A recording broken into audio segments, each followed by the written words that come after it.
Hello everyone. आज हम बात करेंगे एक ऐसे बालक की जिसकी वीरता का लोहा आज भी पूरा भारत मानता है। बचपन से ही वीरता, साहस, निडरता, बुद्धिमत्ता उस बालक के चरित्र की विशेषताएं थी। जी हाँ, मैं बात कर रही हूँ चंद्रगुप्त मौर्य की। यह प्रसंग उनके बचपन की घटना पर आधारित है और इस कहानी का नाम है बालक चंद्रगुप्त और इसके लेखक हैं जयशंकर प्रसाद जी। तो शुरू करते हैं कहानी बालक चंद्रगुप्त। मगध पर महापद्मानंद का राज था। वह निष्ठुर और मूर्ख राजा था। उसकी राजसभा बड़े बड़े चापलूसों से भरी रहती थी। एक बार उसने मौर्य सेनापति को बंदी बना लिया था। सेनापति के परिवार में उसकी पत्नी व बेटा थे। सेनापति के बंदी बनाए जाने के कारण उसके परिवार का जीवन कष्टों से भर गया, लेकिन उन्होंने हार ना मानी और अपने मनोबल से हर कठिनाई का सामना प्रसन्नता से करते रहे। एक दिन उस सेनापति के घर के सामने कुछ लड़के खेल रहे थे। उनमें से एक लड़का राजा बना हुआ था और अन्य लड़के उसकी प्रजा। वह राजा बना लड़का किसी को घोड़ा बनाकर या किसी को हाथी बनाकर उन पर चढ़ता। वह दंड, पुरस्कार आदि देने का राजकीय अभिनय कर रहा था। चाणक्य उसी ओर से गुजर रहे थे। उन्होंने उस बालक की राजक्रीड़ा बड़े ध्यान से देखी।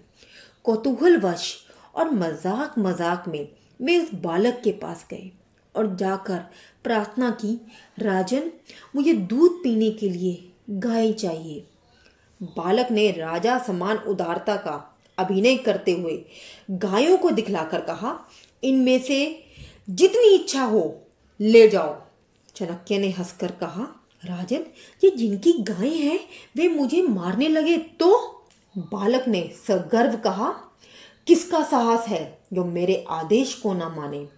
राजा की आज्ञा का पालन करना प्रजा का धर्म होता है और प्रजा की सुख सुविधा का ध्यान रखना राजा का धर्म होता है। इतने छोटे बालक के मुख से ऐसी बात सुनकर चाणक्य हैरान रह गए और बालक से उसका शुभ नाम पूछा। तब तक उसकी मां आ गई और चाणक्य के सामने हाथ जोड़ती हुई बोली, महाराज, बड़ा दुष्ट बालक है, इसकी किसी भी बात पर ध्यान न दीजिएगा। चाणक्य ने कहा, दुष्ट नहीं, होनहार बालक है। इसके उन्नत भविष्य के लिए इसे राजकुल में भेजा करो। उसकी मां रुआंसी होकर बोली, हम लोगों पर राजकोप है। इसके पिता राजा की आज्ञा से बंदी बनाए गए हैं। चाणक्य ने कहा, इस बालक का कोई भी बाल बांका नहीं कर सकता। तुम इसे अवश्य राजकुल में ले जाओ। इतना कहकर चाणक्य ने बालक को आशीर्वाद दिया और आगे की ओर चल दिए। चाणक्य के जाने के बाद उस बालक की मां ने उनकी बात पर बहुत सोचा और एक दिन उसे लेकर राजसभा पहुंच गई। राजसभा में अलग ही दृश्य था। दरबार के मध्य एक लोहे के पिंजरे में शेर बंद था और सभी राज दरबारी उस पिंजरे को घेर कर खड़े थे और कुछ विचार कर रहे थे।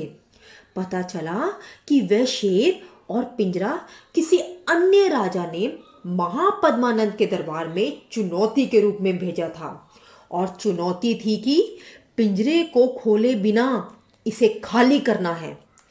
चापलूस दरबारी तरह तरह की योजना बनाते, लेकिन सब नाकामयाब। तभी उस बालक ने भरी सभा में कहा, मैं पिंजरे को खोले बिना खाली कर सकता हूं। सभा में सन्नाटा। सब एक दूसरे का मुंह देखने लगे। कुछ ऐसे लोग भी थे जो मन ही मन उस बालक की मूर्खता पर हंस रहे थे। महापद्मानंद ने उस बालक से उसका परिचय पूछा और पता चला कि वह राजकीय कारावास में बंद मौर्य सेनापति का लड़का है। फिर क्या था? महापद्मानंद की निष्ठुरता की अग्नि में एक और आहुति पड़ी। वह बोला, यदि तुम इसे खाली ना कर पाए तो तुम भी इसी पिंजरे में बंद कर दिए जाओगे। उस बालक की माता उस क्षण को कोसने लगी जब उसने राजसभा में आने का फैसला लिया था, परंतु वह बालक निर्भीकता से आगे बढ़ा और पिंजरे के पास जाकर उसे ध्यानपूर्वक देखा। फिर लोहे की सलाख गर्म करके उसने उस सिंह को गला दिया। इस प्रकार पिंजरा खाली हो गया।